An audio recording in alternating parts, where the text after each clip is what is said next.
Cette histoire se déroule à l'ouest.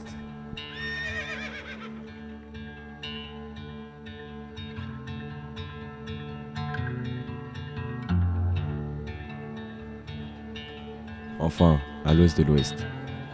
Enfin, tout à l'ouest quoi.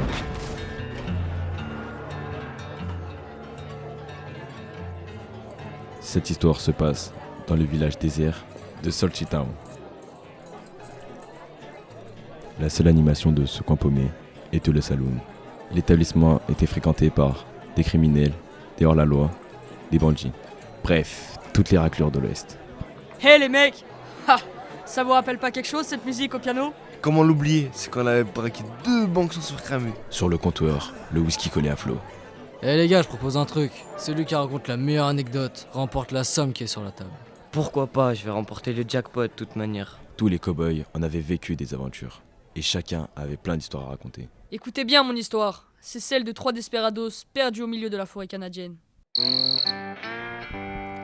Ça se passait à la tombée de la nuit. Nos 3 cow-boys avaient chevauché toute la journée. Le hibou s'était enfin réveillé. Le vent sifflait sur les arbres.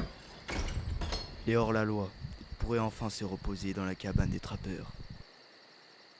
Hé, on est enfin arrivé au campement. Joe, va nous chercher du bois pour le feu. Dans la cabane, il faisait froid et humide. Alors Bill, comment va ta famille?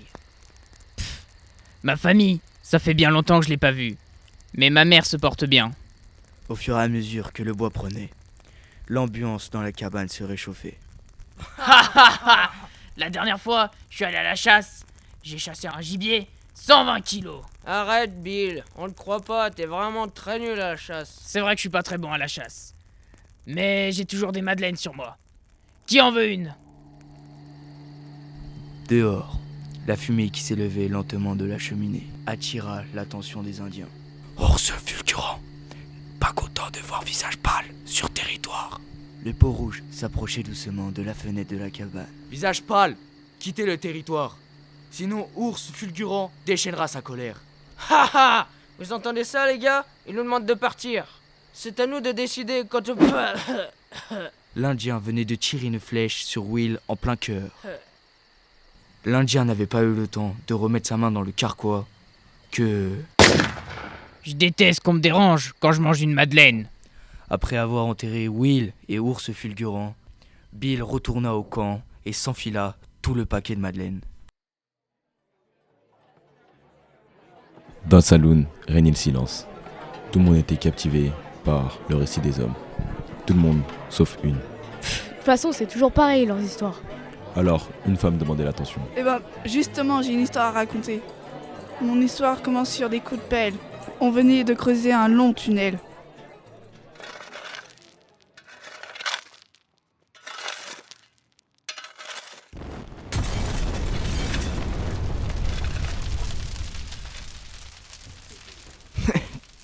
Comme prévu, la banque venait de sauter. Les hors-la-loi étaient en train de creuser un tunnel pour s'échapper par le sous-sol. La terre était humide et fallait mieux se grouiller avant que tout s'écroule. Ah, t'es sérieux? Tu m'as connu avec la pelle. Fais gaffe. Oh, c'est bon, j'y peux rien. Il fait noir comme au fond de mes bottes. C'est quand même lourd, hein? Traîner 2 millions de dollars dans un sac. Ça sera jamais aussi lourd que toi, Jack. Les gars avaient bien avancé dans le tunnel, mais avaient perdu leur orientation. Quand la lumière réapparut, ils se rendit compte qu'ils se trouvaient dans les couloirs de la prison du village. Oh les gars, c'est la merde, faut qu'on se disperse. Salut les gars, je pars à gauche. Je pars à droite, on se retrouve dehors pour les thunes. Finalement, assez vite, le premier finit dans le bureau du directeur. Le deuxième tomba nez à nez avec un surveillant. Et le troisième, directement en cellule. Pas mal cette histoire, pensaient certains. Mais d'autres attendaient plus d'émotions encore.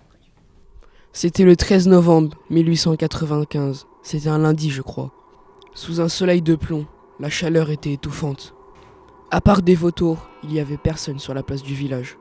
Des boules de buissons traversaient la rue principale, poussées par le vent. La potence au centre avait été dressée pour attendre un pendu. Dans le saloon, Miss Kate était heureuse que les événements se soient passés comme prévu. C'était la première fois qu'elle faisait un coup toute seule, et elle s'en était pas mal sortie. Le seul petit problème, comme un caillou dans une botte, c'était que quelqu'un l'avait vu s'enfuir de la diligence en feu. Le bruit s'était répandu dans la vallée et des hommes s'y sont intéressés. Dis donc, Miss Kate, vous n'auriez pas quelque chose à vous reprocher? Je ne vois pas. De quoi vous voulez me parler? Miss Kate, vous me prenez pas pour un coyote? Cessez de m'importuner, je suis en train de boire mon verre. Ici, on n'attend pas la justice pour faire la loi. Lâchez-moi, vous abîmez ma tenue, arrêtez! Ah, vous me faites mal! Miss Kate se fit traîner au lieu de pendaison. Si elle avait réussi son coup seule, c'est qu'elle avait été hyper entraînée par Calamity Mom. Vous comptez réellement me pendre avec cette corde? Mais c'est tout juste assez bon pour faire un gigot. J'aurais préféré de la meilleure qualité. Vous avez vraiment que ça? Oh là là, quelle déception de finir dans de si piètres conditions. Calamity Mom, malgré son âge avancé, avait toujours l'œil vif et la gâchette facile. C'en est fini pour toi, Miss Kate.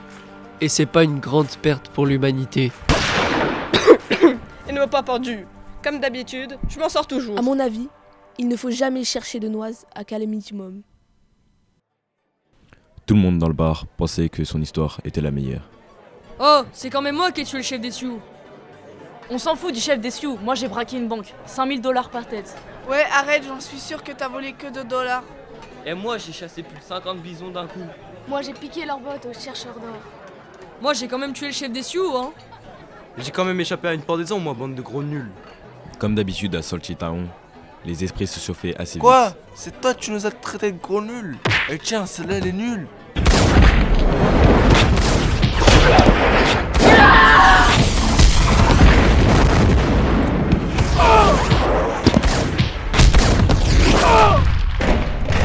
La bagarre générale avait attiré l'attention du shérif. Pas bête le shérif. Sa présence avait été annoncée et a calmé tout le monde. Chacun s'était calmé et faisait semblant d'être les meilleurs amis du monde.